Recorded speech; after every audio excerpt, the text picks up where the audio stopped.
Well, hello guys. It's been, about a year and a half since I've posted. Yes, I am still pastoring at the same church. Quite a bit has happened now. The reason I'm posting right now is that we have made a critical decision in our church's history. I just went back and watched the very first video that I made about 3 years ago. I'd taken over a church coming out of COVID that I said there were about 50 people that were attending in person and maybe another dozen online. We've stayed the same size. We have, I think, between 65 and 70 people total, adults and children coming on a Sunday, and then our online is just maybe 1 to 2 people. But we've changed a lot. No, we've not changed a lot. We've done a lot of different things, and we've changed a little bit. One of the main things we did is we've taken out some of the chairs in the rows and added some coffee tables, and we've incorporated discussion groups. You know, I saw one of my previous videos was about us praying together during our worship time. We try to add 2 or 3 elements of the service to talk with each other. All that to say is we've developed a culture. We've had some new people come, and obviously some old people have left if we're kind of staying the same size. But the big decision is that our lease was up for this space. We were talking, looking at our budget, and the realization is the space is too big for us. You know, its capacity can hold somewhere around 220, 230 people. And we've got like 60 to 70 on a Sunday.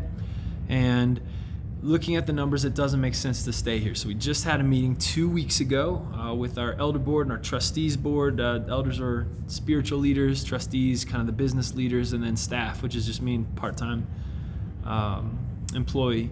We all decided the future of our church. What are we going to do? It was a tough meeting because there's nothing from heaven that felt like this is what we have to do, but we ultimately decided to go with a smaller space.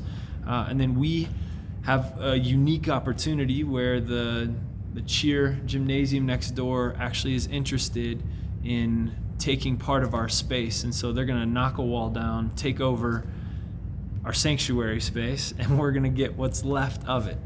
The reason we decided to stay here is because we get the best deal. We're in a pretty difficult location for other businesses, and the price per square foot is actually probably the most reasonable that we've got in our area. And so we're going to keep it. We also liked the space about 3 years ago. We renovated it in the middle of COVID, and it looks really nice, so we're going to keep that area. But it's going to be tough. This Sunday I'm going to have to tell the church we're no longer going to have our sanctuary. But the 2 things that I think are our big calling cards at the church is this community that we've built and this mission to live God's love beyond ourselves. We're keeping those 2 things. You know, so the things I think we really like about our church we're keeping, and we're going to double down on the fact that it's not the building, it's the people, which is something we say, well, what is the church? So we're going to have to talk about that. The other big decision we made was that with this new space, we want to be much more intentional.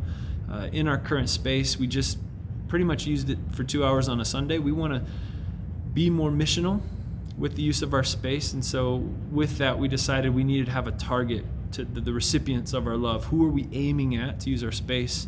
And we identified the youth, particularly high school students in our community, just with depression, identity, our desire just to raise up and invest in youth. Several other churches have youth groups, but we kind of more envision our space as being general purpose, not creating a youth group for ourselves. We actually don't have very many high school age kids, but that will be who we want to live God's love beyond ourselves. And so we're gonna also have to come up with some ideas, probably a separate meeting for our church to determine what sort of skills do we have, how can we share our space with the youth, or how can we love them, develop relationships with them through our space. So those are 2 pretty massive changes that are going to be coming here the next couple months. So I'll keep you guys updated. Now it finally feels like I have something to share on these videos. So I'll keep you updated and see if we can succeed in smaller space, but then also in a bigger step forward in the mission. All right, I'll see you guys on the next video. Hopefully it's not in a year and a half.